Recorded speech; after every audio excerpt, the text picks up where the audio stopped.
जो तहरीके इंसाफ के intra party इंतखाबात से मुतालिक जो फैसला सामने आया है, सर अगर 20 रोज में इंट्रा पार्टी इंतखाबात ना हुए तो फिर क्या होगा?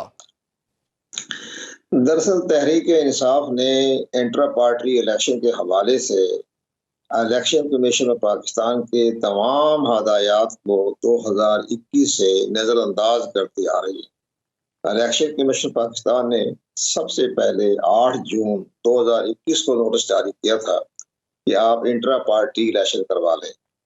तो उस वक्त के प्राइम मिनिस्टर इमरान खान साहब थे, तो उन्होंने उसका जवाब नहीं दिया।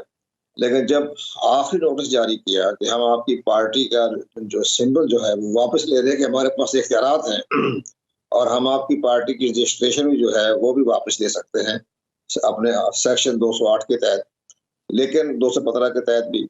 लेकिन उसके बाद फिर उन्होंने कहा, आदिल सवादी को भेजा जो उनकी पार्टी के अंदरूनी पार्टी के इलेक्शन करवाने के चीफ इलेक्शन कमीशन थे, अंदरूनी पार्टी के, पाकिस्तान का नहीं, तहरीक इंसाफ की पार्टी की।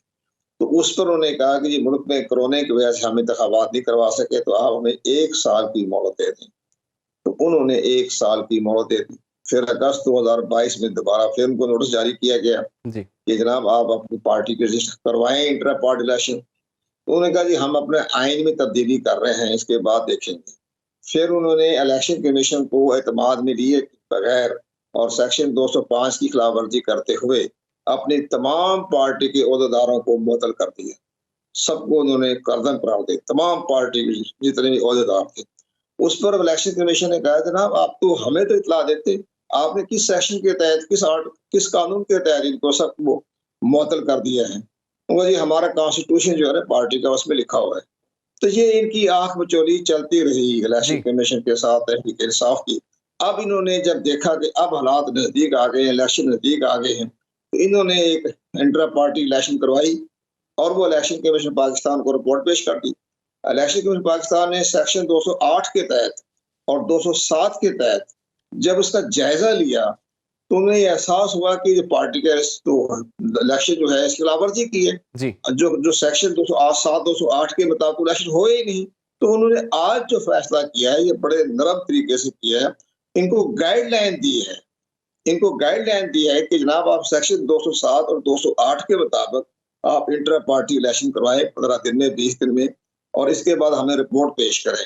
तो ये उनको गाइडलाइन दी गई है। 20 दिन की उनको मोहलत दे दी गई है कि 20 दिन के अंदर ही इंट्रा पार्टी इलेक्शन कराएं। आप क्या समझते हैं कि ताहयात नाअहली है या नाअहली 5 साल की मुद्दत के लिए? जैसे आबिद ज़बारी साहब ने बड़ी तशरीह कर दी है, पाकिस्तान के महरी कानून है और हम बड़ा इनका एहतराम करते हैं। आबिद ज़बारी साहब की बात भाई बड़ा वजन है। उसमें यह है कि ये जो हुआ ना सेक्शन 232 में तरमीम, ये एक्ट में तरमीम हुई है, जबकि वो नाअहलियत जो हुई है वो आइन की आर्टिकल 62(1)(f) के तहत हुई है और आर्टिकल 63(1) के तहत। तो इन हालात में देखते हुए ये सारा फैसला सुप्रीम कोर्ट ऑफ पाकिस्तान की में ही जाएगा, क्योंकि सुप्रीम कोर्ट ऑफ पाकिस्तान ने इनका फैसला किया नाअहलियत के बारे में और वो आर्टिकल 63(1) और 62 लगाया गया।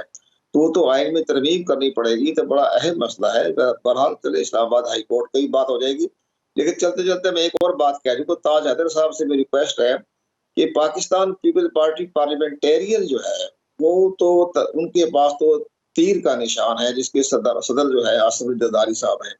लेकिन जो बिलावल साहब जिस पार्टी की सरबराही कर रहे हैं वो पाकिस्तान पीपल्स पार्टी है, उनको तलवार का निशान दिया गया है। तो आइंदा इंतखाबात के लिए अभी तक उन्होंने इलेक्शन कमीशन में अलायंस के बारे में कोई दरखास्त, कोई लीड भिजवाई ताकि सेक्शन 215 के तहत अलायंस का फैसला हो जाए। अब ये अलग-अलग इलेक्शन लड़ेंगे या इकट्ठे तो लड़ नहीं सकते। उन्होंने अलायंस के बारे में अभी इलेक्शन कमीशन को दरखास्त या अपील नहीं की है कि हमें सेक्शन 215 के तहत अलायंस करें, तो एक सिंबल दिया जाए। 2018 में इनको अलायंस हुआ था, उनको तीर का निशान दे दिया गया था, दोनों पार्टियां इकट्ठी थी।